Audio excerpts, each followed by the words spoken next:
start. Alright, so we'll just start with measure 1 of the prelude.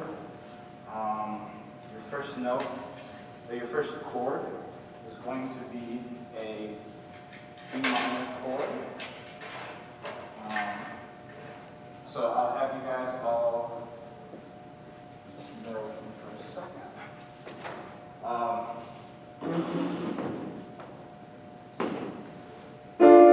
So that's the chord you're going for. Cello bass, could you play a D?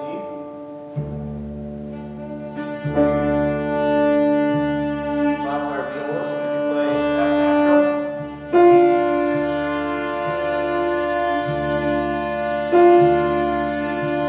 And then second violins, add your D and A.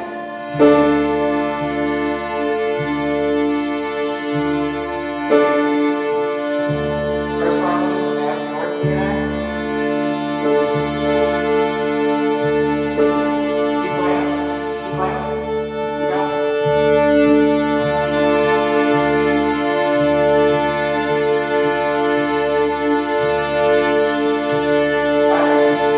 Thank you.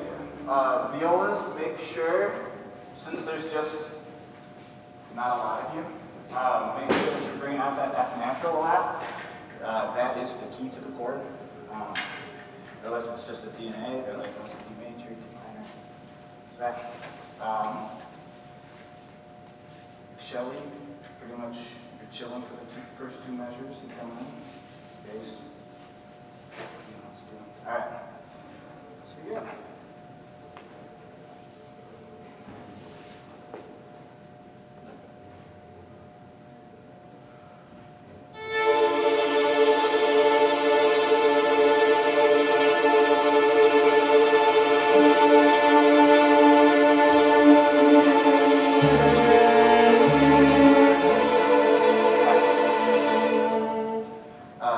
Shelley, you took it in half. Yeah, I'm like, wait a minute. Okay. So it's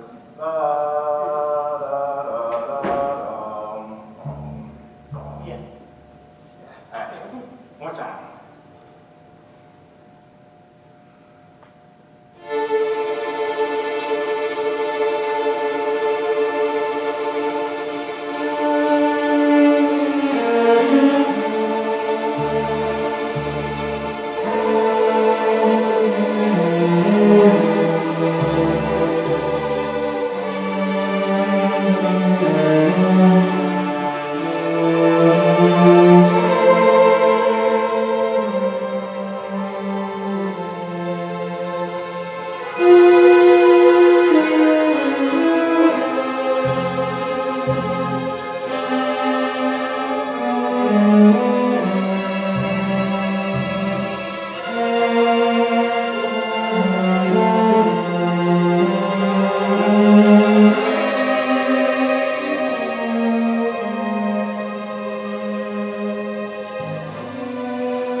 So I would say the first thing is make sure you're watching Shelley.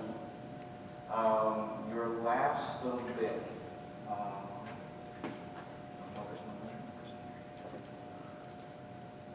Four measures before the end.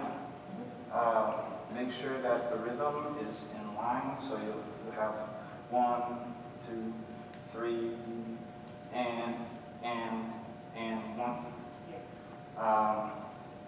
As for pitch mistakes, it happens while sight reading. I won't go over that too much. So let's take it. Let's do it from the top one more time. That was a great start. Great start.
That was really good. You guys did pretty good on your rhythms. Still a little bit that has to work on, but you guys got that. High strings, really nice balance, really good. You guys are solid. You as well, Michael. So let's just take it.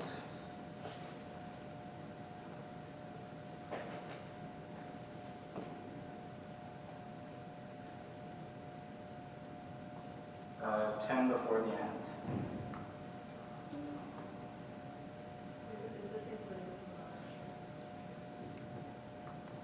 Yes, that's including the. So it'll be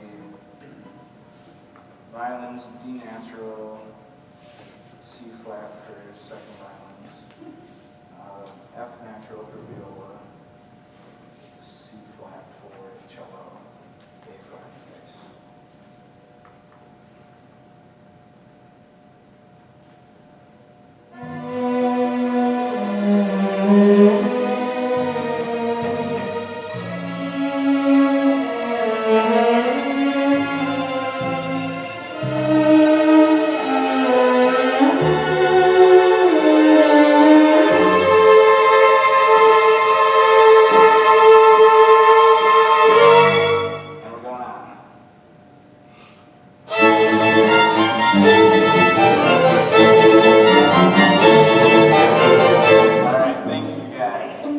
Yep, so it's going to go pretty quick and straight on from there.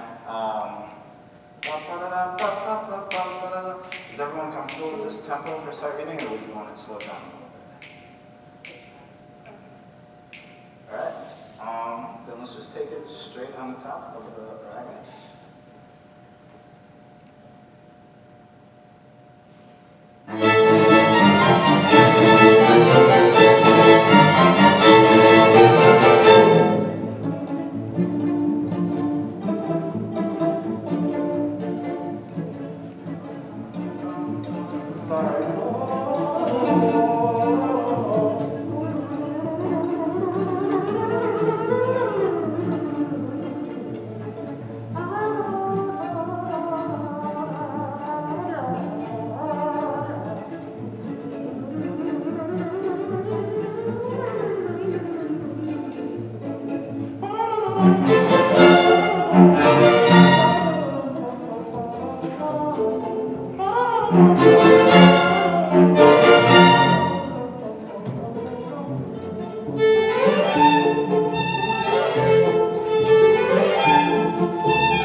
Thank you for saying. So it just looked like the tempo was getting a little bit away from us. Violins, I think you slowed down just a little bit. But once we got to the big forte, expressivo melody.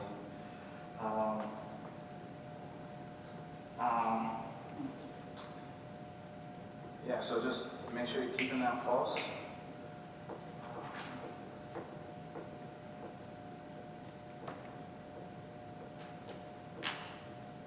Could you violins sing or vocalize your melody right at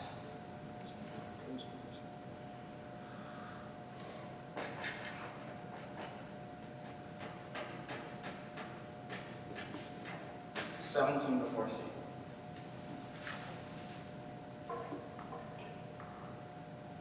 Eight after. Oh, yeah, after me.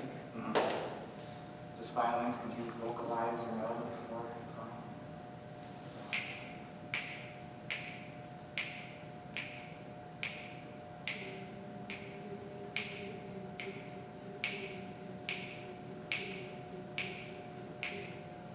Thank you.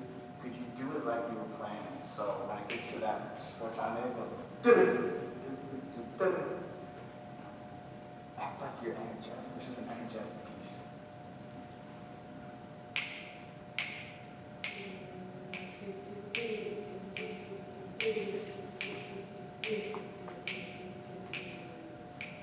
All right, good.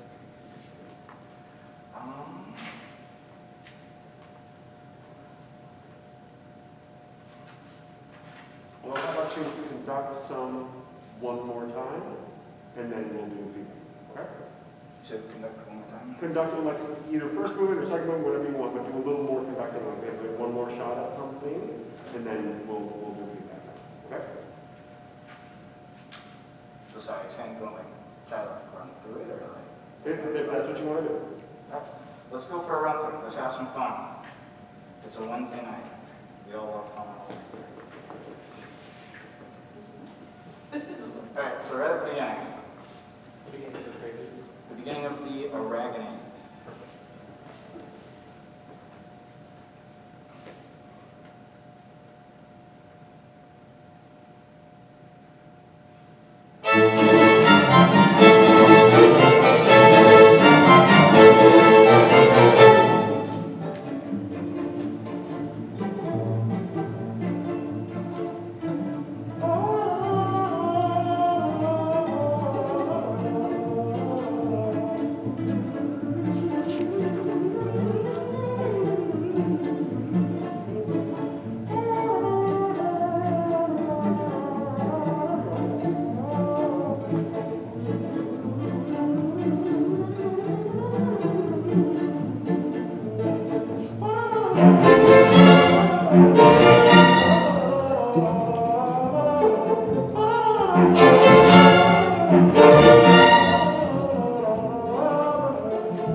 Okay, comments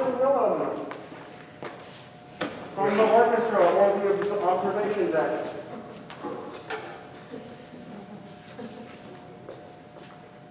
Yes, please. Super fun piece. It is a super fun piece, but how did he conduct it? I feel like you did a good job expressing what dynamics you wanted to have, or you could kind of tell you wanted to inspire, you wanted to be more confident. I'm sorry, could you say that again? I was in the back of the room and I couldn't really hear it through your mask. I just said that you did a good job kind of communicating what dynamic you wanted us to play on. So like if I can tell that like you wanted us to play quiet or you wanted us to play louder. Yeah, for sure. Sort of contrary to that, I feel like at the very beginning of the prelude, it was really awkward because he had fortissimo, but you were like very gentle with your thing. And it's, I've always felt like